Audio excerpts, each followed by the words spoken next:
friends, it's Chrissy. I am the podcaster behind Knitting in the Heights. Welcome to my channel. If this is your first time joining me, I am trying to podcast after a long hiatus off due to COVID.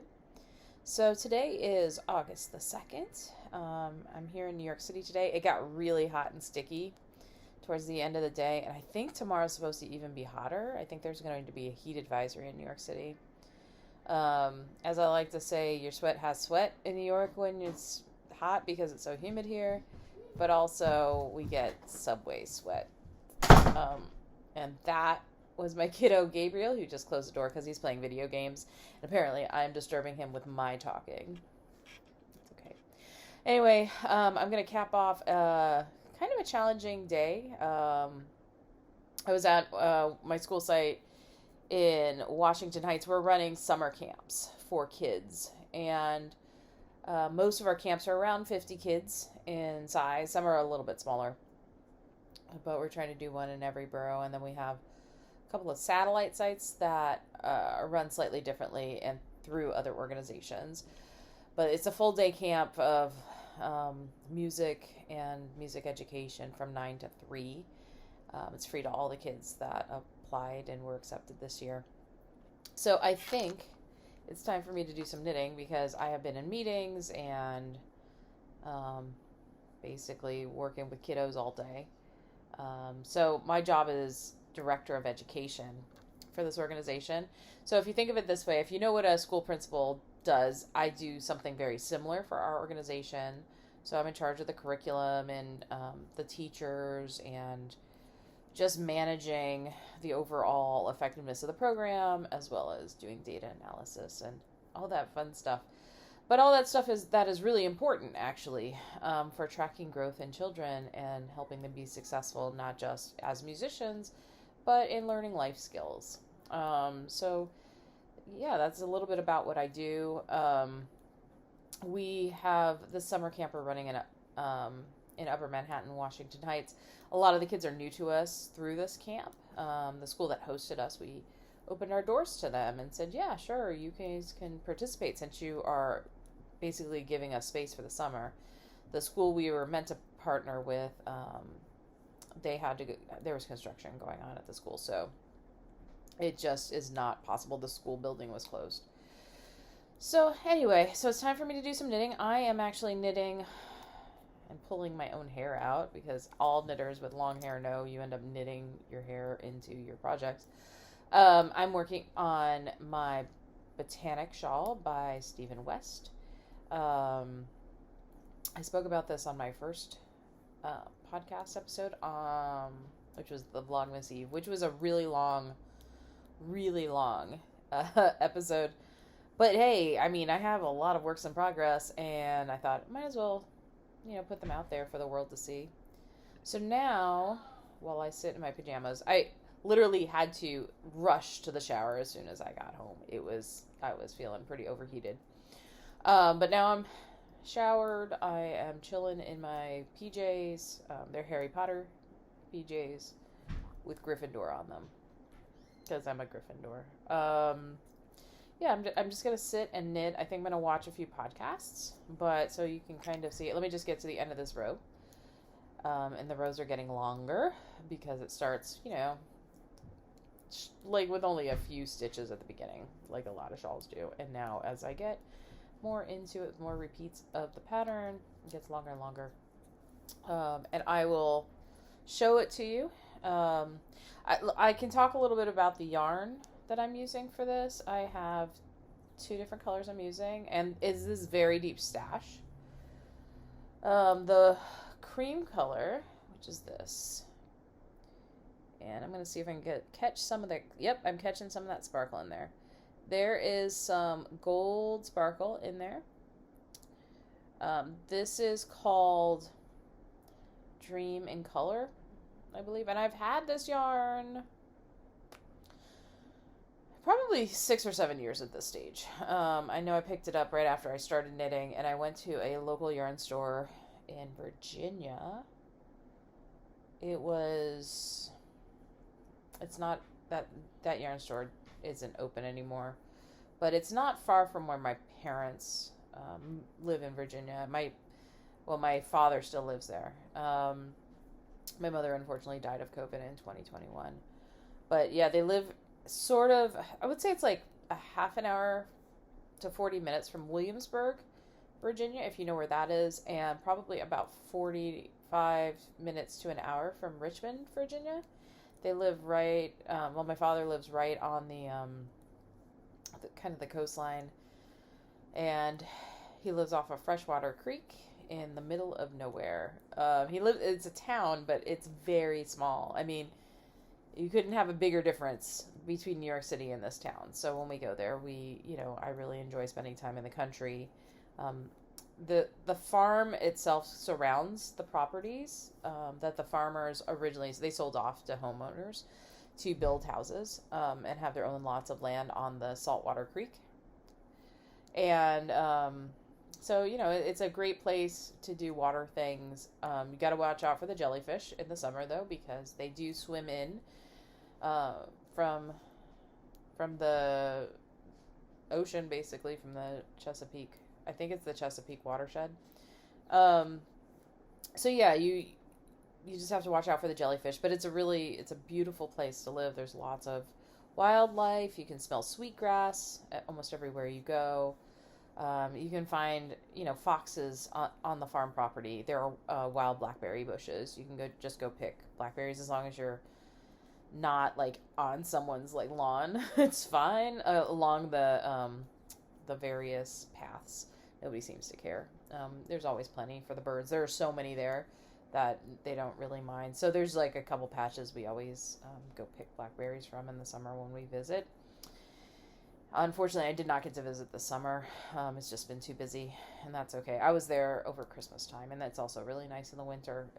They do get snow, but it's a little bit more mild than it is up north. So I got this yarn at a yarn store near there, but it doesn't exist anymore, that yarn store.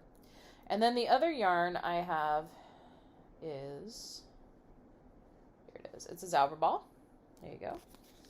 It even still has the tag. I got this around exactly the same time I got this. But I got this from a local yarn store in Winston-Salem, North Carolina, where I used to live.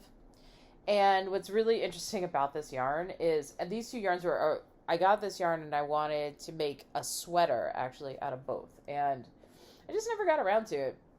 Eventually, I think I do want to make that sweater. I do have the pattern. And I think I know what I'm going to use for it now. So whenever I have yarn, I try to pair it with a project. And then when I get to the point where I'm ready to use that yarn, I kind of reevaluate, is this what I want to use this for? Do I still want that object? And sometimes I do and sometimes I don't, and it's fine either way. But at least it gives me a purpose for the yarn so that I can say, all right, well, if I'm going to use this yarn, I want to have a purpose for it. I don't want to just randomly collect yarn. I mean, as is, my stash is, I think, a little too big, especially for New York City. It was fine when I lived in North Carolina and I had space in my house, but anyway. This is a Zauberball, and the color is called, in English, is called Blackberry. So, yeah, it's a really nice kind of purple to pinky rose colored gradient, and it gets really dark, and on the ball I'm currently using, it started with the darker colors, and it's going to gradually get to the lighter colors. So here's the one I'm currently on. So you can see I'm kind of going through, this is almost black, it's so dark, but it is a very, very dark, like plummy purple. And then it almost turns brown. It's kind of that purple that turns into brown. So that's what's coming after that. But then you can see we got the pinker parts. And so if you compare the two balls, you can see I've made, it's kind of hard to tell, but this one is definitely smaller than this one. I mean, I've put in some stitches. So yeah, once I get to the end of this row, I will show you that. But yeah, so far it's knitting up okay. I mean, one of the strands is basically a single ply. That would be the Zauberball, but I don't, in this pattern, I will say that it doesn't seem to matter if you mix single ply versus double ply or triple ply or chain ply. It doesn't seem to matter. I have noticed in some patterns, it does matter. There was a pattern I did. It's called the Outlander Shawl. It was a great project. I really enjoyed it. It was one of my first, I want to say it was my first shawl. And I did not realize that shawl is actually for sport weight, and I knit it in fingering weight. And so it ended up smaller than I was anticipating, and which was disappointing. And so what I ended up doing, because, oops, I messed that up. I need to actually slip those stitches. What I ended up doing was I sewed the ends together, the two ends at the back together, and turned it into a cowl. And it came out really nice. But the only thing that I did wrong, this is not the pattern, this is totally me. I mixed I want to say it was a multi-plied yarn with a single ply. And the nature of that pattern, there's a lot of slipped stitches, which kind of create this like double helix looking cable-y thing that some of these like mosaic knitting patterns do, right? Where like one color will be prominent to create this like external looking pattern, like three-dimensional pattern. And because one of the yarns was single ply, it stood out that it was single ply, because of the nature of how that pattern worked up. But yeah, so it didn't work because of the plies. That's it. I mean, it's still a beautiful object, and I don't think most people would notice that, but knitters would I think people that knit would notice the difference. Okay, so here we go. So, I'm doing okay on it. If you weren't here for the first episode, I'm using stitch markers just to remind me to go ahead. This is where I'm starting that. There's a repeat that repeats for many, many, many incarnations. And it's extremely memorizable. So it is an easy one, and it's almost mindless. Because you have the two colors, and like one color does one thing, and then the other color does another thing. And if you just remember that the two colors are different, and there's only like, I don't want to give this pattern away at all. But there's like one minuscule change in one row, and that's it. I mean, it's super intuitive. So yeah, it's actually a really nice pattern to knit. I've seen several versions of this, and when I was talking to my friend Josh, he wanted to do a shawl knit along together after he started knitting again, and he's like really gotten into it. Like, he knits a ton. So I was like, you know what, this is one that I would do with you. And he really likes it. And I gave him yarn for this, actually. I had yarn in my stash because I did have this. So it was something I wanted to do. And I was like, you know what, I'm sure I already have something in my stash I could use. And lo and behold, I have this one. I don't know who this is going to be for, and that's the truth. I'm kind of debating whether I want to keep it myself, or if this would be something somebody I know would appreciate. I think one of the challenges is finding, not everybody really appreciates knitting. Not everybody has the same taste you do. Not everybody likes the same colors you do. And even if you knit for somebody, they still might, and it's totally within their taste and their colors and everything, they still might not know how to treat it, or they may not value it because they don't understand the amount of time that goes into it. So I try very hard to I will always give people the benefit of the doubt and make them one thing. And I have found that tells me a lot about whether or not that person will really value the knitting. And I say that in total honesty because, my mother, God rest her soul, she had wool allergies. And so I would try to knit things for her because I prefer to give handmade gifts. And it's like, it was kind of hard to knit for somebody who has wool allergies. And so, I would find things to make her, or I would purposely get silk yarns, which I don't I don't mind working with, but like I guess I didn't have the right silk yarn at the time. Or I would try with cotton, and cotton is really hard on my hands. And so like I would try to make things for her, but I want to be able, I don't have a ton of time to knit. And so I want to be able to make something that I will find fun, but also the person will enjoy. So, part of me is like, this will find a home, whether it's with another person, like a family member, or if it's for myself, that's fine. My kids are very knitworthy. They actually really do like appreciate and understand how long it takes for me to make something, because they've seen me make things like socks or shawls or sweaters. And I have over the years made them quite a few things. I have kind of tried to promise myself that each of my aunts will get a hand knit something. And I have given hand knit shawls or cowls to 3 of them at this stage. And so I'm actually thinking this might become a gift for an aunt. I just have to figure out whose personality would mesh enough with, this is actually fairly neutral for like a Stephen West shawl, but it is very graphic. So whose personality could mesh with this? Or is this something that maybe I give to a cousin who's about my age that would be, wear some funkier clothes? So I have to think about it. And, given the amount of yarn that's left, and I want to use as much of this as I can, I might, save, I'll see if, like, where I get on the pattern, but, save 10 to 20 grams of each of these yarns for scrappy projects, for myself and or for somebody else. But, yeah, we'll see. So far, this feels like a really easy project and really comfortable to knit. I am someone that does not mind purling. So the fact that, like, there is actually a lot of purling in this, or a fair amount of purling in it, doesn't faze me at all.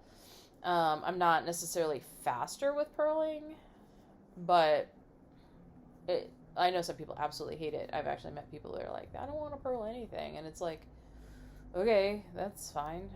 It's just a different skill. You just have to get as good. And my technique on it is very different than my technique for knitting, for sure. I do a lot more dropping of the yarn and then picking it back up. And it's probably not the most efficient, let's be real, but it is what it is.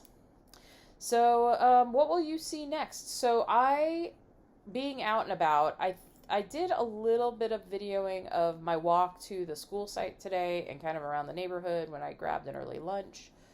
I'm pretty sure I actually took video of my lunch because I think it would be interesting to some people. So I live in a neighborhood that is called the Little Dominican Republic, which is part of Washington Heights.